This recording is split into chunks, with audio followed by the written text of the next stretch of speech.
Today we're going to talk about abstinence. What an exciting subject. You know, sex and sexuality is probably the most talked about, written about, sung about, and read about subject in the entire world. The paradox is it's the least understood. Sex is used to sell automobiles, food, almost any product or service. They use sexuality to sell the product.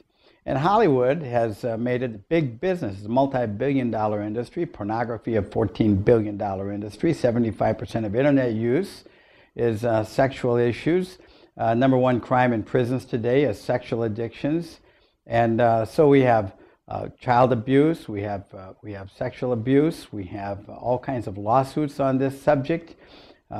And so we need to talk about this subject by parents and preachers and people of principle rather than playboy philosophers and pornographers and pundits and politicians who are exploiting this for political gain. You know, young people maybe need to learn to purge their urge, put their lust in the dust in the drive-in park. If you indulge, you may bulge. Maybe you should pet your dog, not your date. Flies spread disease, keep yours zipped. You know, they said too many men want to sow their wild oats and pray for crop failure in the morning.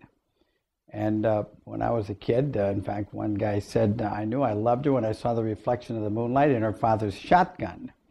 Times have changed a lot, and too many think that sex is no different than drinking a glass of water. If it's just a physical urge, if it feels good, do it. The sexual revolution started in the 60s, and sex lost the war because it's left millions with heartache, 65 million with incurable sexually transmitted diseases, unwanted pregnancies, 55 million abortions. And the heartache that is created in the welfare state and the crime and abuse has been rampant and epidemic. It's one of the greatest epidemics in this world.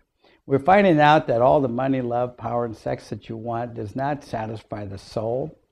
It does not create a utopia. It does not solve our social problems.